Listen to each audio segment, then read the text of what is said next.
મિત્રો નમસ્કાર, હું યોગેન્દ્ર પારેખ, મુક્તિદાતા શ્રેણી, ગાંધીજીની જીવનયાત્રા.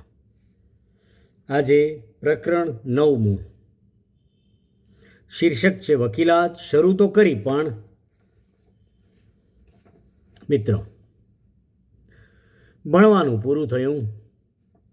અભ્યાસ સત્રનો છેલ્લો દિવસ હતો 10મી જૂન. 11મી તારીખે બેરિસ્ટર તરીકે નામ નોંધણી કરાવી 12મી જૂને પોતાના દેશ માટે એશિયાના સ્ટીમરમાં સવાર થયા. વિલાયત જતી વખતના સંકોચશીલ વિદ્યાર્થી મોહનદાસ અને સ્વદેશ પરત ફરી રહેલા બેરિસ્ટર ગાંધી વચ્ચે ઘણો ફરક પડી ગયો હતો. એડન બંદરે મુંબઈના ઉતારુઓ સ્ટીમર બદલી એશિયાનામાંથી સ્ટીમર આસામમાં આવી ગયા. એડનથી મુંબઈની મુસાફરી દરમિયાન દરિયાઈ તોફાનનો પણ અનુભવ થયો. વિલાયત જતી વેળાએ તોફાનના અનુભવથી વંચિત રહી ગયેલા મોહનદાસે પરત આવતી વખતે હાલક ડોલક સ્ટીમર અને મોજાની થાપટોનો અનુભવ લીધો. સ્ટીમરના સ્ટુઅર્ડને પૂછીને ખાતરી કરી કે આને તમે સાચું તોફાન કહો ખરા કે? જવાબમાં સ્ટુઅર્ડે હળવેથી કહ્યું, ના સાહેબ, આ તો કંઈ જ નથી. અને જાણે અજાણતા જ વિલાયતના વિદ્યાર્થી કાળના સંઘર્ષ સાથે તાળો મળતો હોય એમ આવનારી વિપદાથી બેખબર મોહનદાસ મુંબઈ બંદરે 15મી જુલાઈના રોજ ઉતર્યા ત્યારે જીવન નૈયા હચમચી જાય એવા સમાચાર સાંભળવાના હતા. શું થયું? મુંબઈ બંદરે મોટાભાઈ લક્ષ્મીદાસ બેરિસ્ટરભાઈને સત્કારવા આવેલા વિલાયતમાં મળેલા મિત્ર ડાક્ટર પ્રાણજીવનદાસ મહેતાના મોટાભાઈ રેવાશંકર ઝવેરીના ઘરે ઉતારો હતો. મોહનદાસના મનમાં રાજકોટ જવાની તાલાવેલી હતી. પુતળીમાને મળીને પ્રતિજ્ઞા પાલન કર્યાની શાબાશી મેળવવાની હતી.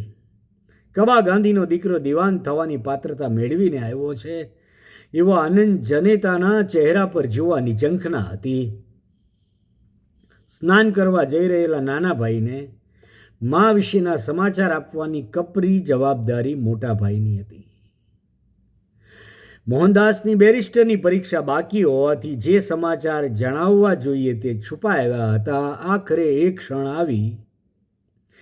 ભારે હૈયે મોટાભાઈએ મોહનને જણાવ્યું કે મા હવે આ દુનિયામાં નથી. મોહનદાસ સ્તબ્ધ થઈ ગયા.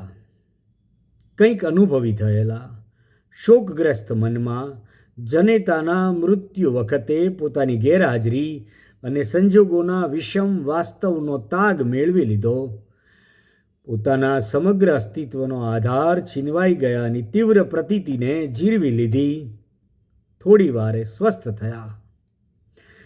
મુંબઈથી રાજકોટ આવ્યા ત્યારે જનેતા વગરના ઘરમાં ભરચક સુનકાર વચ્ચે પત્ની કસ્તુર અને 3 વર્ષના પુત્ર હરીને ભેટી પડ્યા.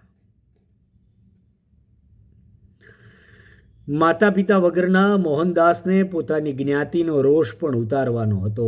પોતે નાતબાર થયેલા છે એ ભાઈએ યાદ અપાવ્યું. મોહનદાસની એ વાતથી બહુ ફરક નહોતો પડતો, પણ સ્વર્ગસ્થ માતાની ઈચ્છા અને મોટાભાઈના આગ્રહના કારણે નાસિક જઈને ગોદાવરી સ્નાન કરી જ્ઞાતિના ધોરણો મુજબ શુદ્ધ થયા. આ બધી શુદ્ધિની વિધિમાં પોતે મનથી જોડાયેલા ન હતા. કરવા ખાતર કર્યું, છતાં નાતનો એક વર્ગ તો નારાજ જ રહ્યો. એ વર્ગે મોહનદાસનો બહિષ્કાર ચાલુ રાખ્યો. સગા સંબંધી પણ જ્ઞાતિના ડરથી મોહનદાસ સાથે સંબંધમાં ઘણું અંતર રાખતા હતા. પોતે કોઈને કષ્ટ ના પડે કે સંકોચ ના થાય એ માટે સ્વૈચ્છિક બહિષ્કાર સ્વીકારી લીધો. જ્ઞાતિ પ્રત્યે જરા પણ કડવાશ રાખ્યા વગર તેઓ બહિષ્કારને હસતા મુખે સહન કરતા રહ્યા. જેમ જેમ વર્ષો પસાર થતા ગયા તેમ જાણીતા થયેલા મોહનદાસ વિશે તેમની જ્ઞાતિએ ગૌરવ અનુભવવાનું ચાલુ કર્યું. નાતબાર થવાથી મોહનદાસને કંઈ નુકસાન થયું હોય કે નાતબાર કરવાથી જ્ઞાતિનું ગૌરવ વધ્યું હોય એવો એકાદ પણ પ્રસંગ એ વર્ષોમાં બન્યો નથી કે નોંધાયો નથી. રાજકોટ આવેલા બેરિસ્ટર મોહનદાસ અને મોહનદાસ મારફતે વિલાયતી સુધારો ઘરમાં પ્રવેશ્યો. બેરિસ્ટરને છાજે તેવા પેન્ટ, શર્ટ, બૂટ, મોજામાં ગાંધી સજ્જ થયા. હિન્દના કાયદાનો અભ્યાસ નહીં અને વકીલ તરીકેની કામગીરીનો અનુભવ પણ નહીં. બેરિસ્ટર થયા હોવા છતાં રાજકોટના વકીલો આગળ પોતાનો પનો ટૂંકો પડશે એમ લાગ્યું. બેરિસ્ટરના મોભા મુજબ મોટા ભાઈએ રહેણીકરણી બદલી, તેથી ખર્ચ પણ વધેલું. બેરિસ્ટર થયા તેથી સ્થાનિક વકીલ કરતાં ઓછી ફી લઈને કામ કરશે નહીં એવી સામાન્ય ધારણા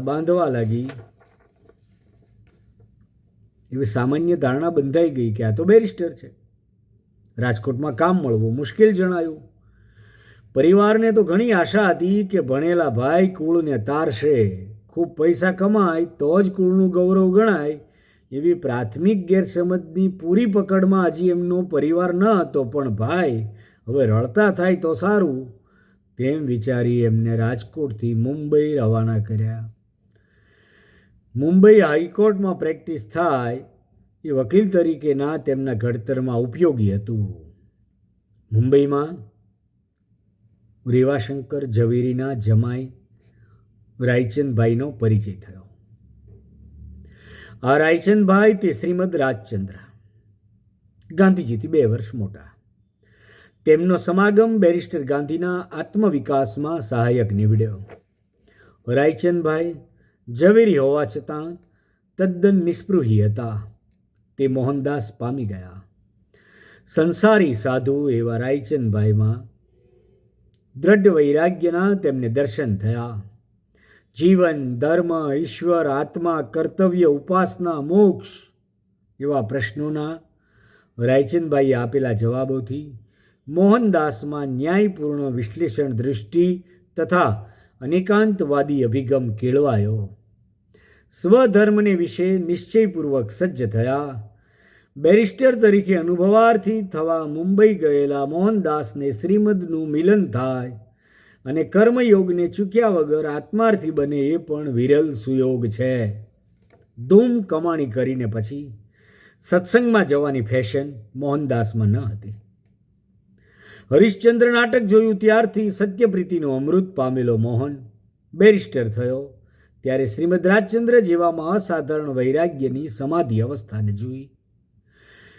ભવિષ્યમાં ક્રાંતિકાર ગાંધી તરીકે વિકસે છે ત્યારે પોતાની અંગત સંપત્તિનું વિસર્જન કરવાની તૈયારી વખતે શ્રીમદ જેવાના સંસર્ગનો પ્રેરક સધિયારો મળ્યો હશે તેમ સમજવામાં અતિશયોક્તિ નથી. તેમના ચિત્ત પર અવિચલ રીતે અંકિત થતા સંસ્કારોનો સમૂહ તેમના સમગ્ર અસ્તિત્વને આકાર આપે છે. મુંબઈમાં મોટા મોટા વકીલો વચ્ચે સાવ નવા બેરિસ્ટર કામ શોધવા લાગ્યા. એ વખતે કેસ મેળવી આપનાર દલાલો દલાલી લેતા હતા. મોહનદાસને દલાલી પ્રથા અયોગ્ય લાગી. તેમને મળેલા એક કેસમાં તેમણે દલાલી આપવાની ના પાડી. અન્ય એક કિસ્સામાં સાધારણ કેસમાં પણ કોર્ટમાં ઊભા રહી દલીલ કરવાની સજ્જતા ન હોવાના કારણે અને પહેલો જ અનુભવ હોવાના લીધે રજૂઆત ન કરી શક્યા. જીતી શકાય એવો કેસ આત્મવિશ્વાસના અભાવે છોડી દીધો. આર્થિક પ્રવૃત્તિ તો કરવી જ પડે. આખરે એક શાળામાં અંગ્રેજી શિક્ષકની જરૂર છે એવી જાહેર ખબર આવી. પોતે અરજી કરી. અંગ્રેજી ભણાવી શકશે એવો વિશ્વાસ હતો. અંગ્રેજી ઉપરાંત લેટિન અને ફ્રેન્ચની આવડત હતી. લંડનમાં બેરિસ્ટર થયાનું પ્રમાણપત્ર છતાં BA પાસ નહીં હોવાના કારણે શિક્ષકની નોકરી ના મળી. મુંબઈમાં વકીલાત ન ચાલી. નિરાશ થઈને રાજકોટ પાછા આવ્યા. ધન્યવાદ મિત્રો. મળતા રહીશું. મને સાંભળવા બદલ આભાર. યોગ્ય લાગે તો લાઈક કરજો, કમેન્ટ કરજો, ફોરવર્ડ કરજો, શેર કરજો.